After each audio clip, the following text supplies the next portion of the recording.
अगर ऐसे शब्दों से किसी को चिंता होती है तो शायद वो छोटेपन की निशानी है, बड़ेपन की निशानी नहीं है। आजकल दिल्ली पर ब्लैक मैजिक वालों का कब्जा है। ब्लैक मैजिक हुआ है, सब गायब हो गया है, सब गायब हो गया।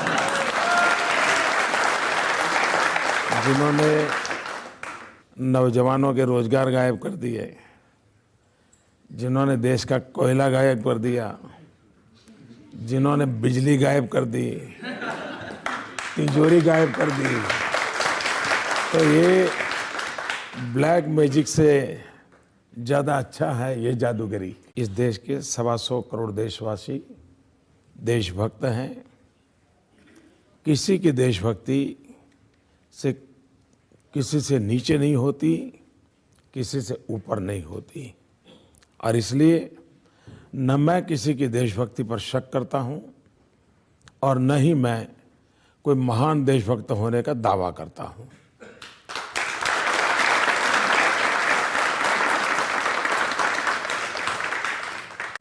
अच्छा है कि मेरे भाषण वो ध्यान से सुनते हैं।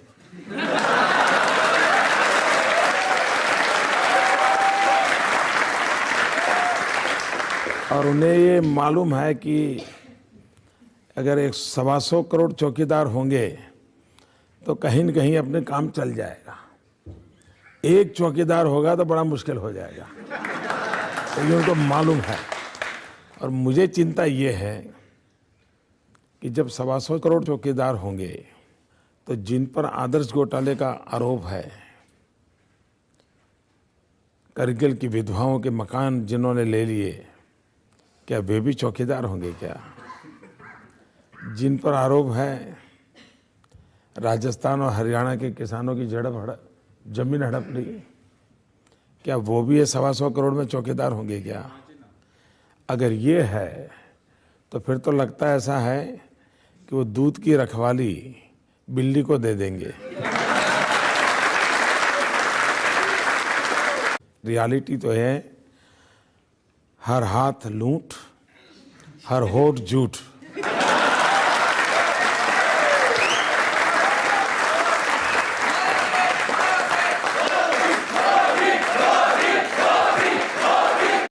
एक तो मैं खुद कभी कहता नहीं हूं। भाई आप लोग बोल रहे थे कि मैं बोल रहा था।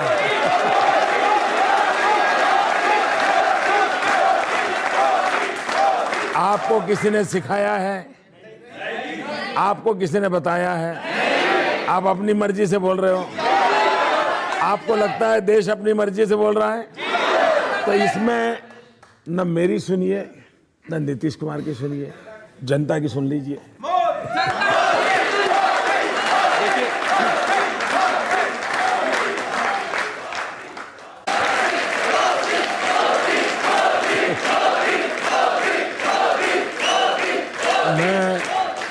मैं देश की ये जो देश की क्रिएटिव जनरेशन है उनका अभिनंदन करता हूं, और मैं मानता हूं कि अगर ये सोशल मीडिया न होता तो देश की क्रिएटिविटी का, देश की आवाज़ का पता ही नहीं चलता। एक तो ऐसा कुछ किया नहीं है, न ही ऐसी कोई कंपनी रखी है, और न मैं ऐसी किसी कंपनी को मिला हूं। अब ये झूठ कई दिनों से चल रहा है। अच्छा हुआ आपने मुझे सवाल पूछ लिया ताकि मुझे सच कहने का मौका मिल गया। अगर सचमुच में 1000 करोड़ रुपए की कंपनी रखी होती तो शायद एक कंपनी वाली बात भी अखबार में नहीं छपती, क्योंकि उसकी इतनी तो ताकत होती ना कि क्या छपवाना क्या नहीं छपवाना। तो इसका मतलब ये पहला काम आनंद शर्मा जी ने ये करना चाहिए, इलेक्शन कमीशन को चिट्ठी लिखनी चाहिए। दूसरा, उन्होंने एनफोर्समेंट डिपार्टमेंट होता है भारत सरकार को, उसको लिखना चाहिए कि ये 10,000 करोड़ आए कहाँ से, किसके पास आए, उसकी जांच करो। कम से कम बाकी सब कामों में उनकी सरकार विफल गई है। न उनको कुछ करने का सूझता भी नहीं है। मैं उनको आइडिया देता हूं कि कम से कम ये काम करो। उनकी अभी 30-40 दिन बाकी है, पूरी सरकारी मशीनरी लगा दो और देश के सामने कच्चा चिट्ठा खोल के रख दो। और मैं आनंद शर्मा को निमंत्रण देता हूं कि जितना हो सके उतना जल्दी करो। अच्छा, इलेक्शन कमीशन को आचार संहिता के कारण कोई रुकावट आती हो कि ऐसा कर सकते हैं, मैं इलेक्शन कमीशन को लिख करके देने को तैयार हो कि आनंद शर्मा और सोनिया जी की सरकार जितनी भी मोदी की जांच करनी है तो तत्काल कर ले, मुझे अच्छा लगेगा। मैं चाय बेचता था, कंगे तो मैंने बेचे नहीं है, लेकिन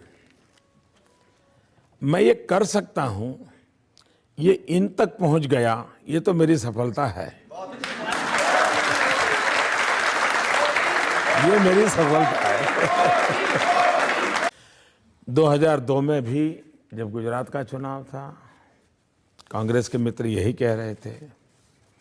2007 में गुजरात का चुनाव हुआ, कांग्रेस के मित्र यही कहते थे। 2012 में गुजरात का चुनाव हुआ, कांग्रेस के मित्र यही कहते थे, और गुब्बारा उनका फूट गया, देश जानता है। तो पहली बार गुजरात में उन्होंने मेरे साथ फ्रेंडली मैच की है और वो प्राइमरी मैच में बुरी तरह पिट गए हैं। अब वो फाइनल में आए हैं, मैदान में जनता तय कर लेगी।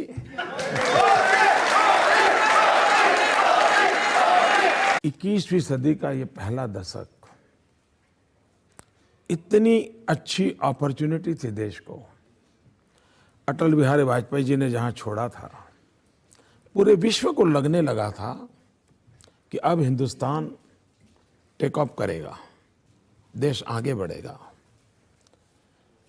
ग्लोबलाइजेशन के इस युग में हिंदुस्तान एक ताकत के साथ खड़ा होगा, लेकिन अचानक टेक ऑफ करना छोड़ दीजिए, हम रनवे पर ही कोलैप्स कर गए और इसके कारण देश को गंभीर नुकसान हुआ है। और उस संदर्भ में हम कहते हैं कि जितनी संभावनाएं पड़ी थी, आप मुझे बताइए, आपने ऐसा कोई देश देखा है कि गेहूं विदेश भेजे और चपाती बाहर से मंगवाए? ऐसा कोई देखा है? हम आयरन और विदेश भेजते हैं और स्टील बाहर से मंगवाते हैं। अब इसको क्या कहेंगे? यह देश जिसके पास 20,000 मेगावाट बिजली के कारखाने बंद पड़े हैं, दूसरी तरफ कोयला की खदानें बंद पड़ी हैं। खदानें बंद क्यों पड़ी हैं? तो फाइल खो गई है। सुप्रीम कोर्ट में जाकर के दिल्ली सरकार कहती है फाइल खो गई है। अब मुझे लगता है उनके लिए फाइल खो गई है, देश के लिए लाइफ खो गई है। और इसके कारण अगर वो कोयला होता तो 20,000 मेगावाट बिजली के कारखाने चलते, बिजली मिलती तो छोटे मोटे उद्योग चलते, छोटे मोटे अगर उद्योग चलते तो नौजवानों को रोजगार मिलता, देश का जीडीपी आज जो गिर गया है वो नहीं गिरता। ये जब सारी बातें हम उठाते हैं तो उनके मन में सवाल उठाए। और देखिए, उनको प्रॉब्लम ये नहीं है कि उन्होंने काम किया कि नहीं किया, उनका प्रॉब्लम ये है कि हम 4-4 पीढ़ी से देश चलाते हैं, 60 साल से इस देश पर हमारा कब्जा है, और एक चाय वाला हमें ललकारता है, ये उनको सहन नहीं हो रहा है। ये लोकतंत्र है, छोटे से छोटा बच्चा भी शासक को सवाल पूछ सकता है। इनको सवाल सुनने की आदत नहीं है, परेशानी इस बात की है। पहली बात है,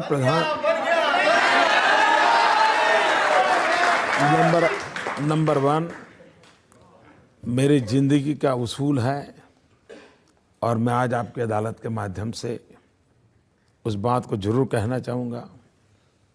मैं वो इंसान हूँ जिसने इस मिनट तक कभी कुछ बनने का सपना नहीं देखा है।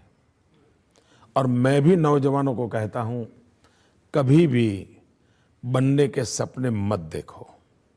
अगर सपना देखना है तो कुछ करने का देखो। मैंने कभी भी बनने का सपना नहीं देखा। मैं तो कभी मेरे गांव में अगर थोड़ी पढ़ाई करने का सौभाग्य मिला होता और स्कूल का टीचर भी बन जाता तो मेरी माँ ने जरूर मिठाई बांटी होती। मैं तो उस बैकग्राउंड का हूँ। ये तो लोकतंत्र है, 125 करोड़ देशवासियों के आशीर्वाद हैं जो व्यक्ति का भविष्य तय करते हैं। लोकतंत्र में कोई व्यक्ति अपनी डिजाइन नहीं बना सकता है, अपना भविष्य तय नहीं कर सकता है। और अभी भी मैं कहता हूं, इस पल भी करने के सपने बहुत है, बनने का सपना एक भी नहीं है।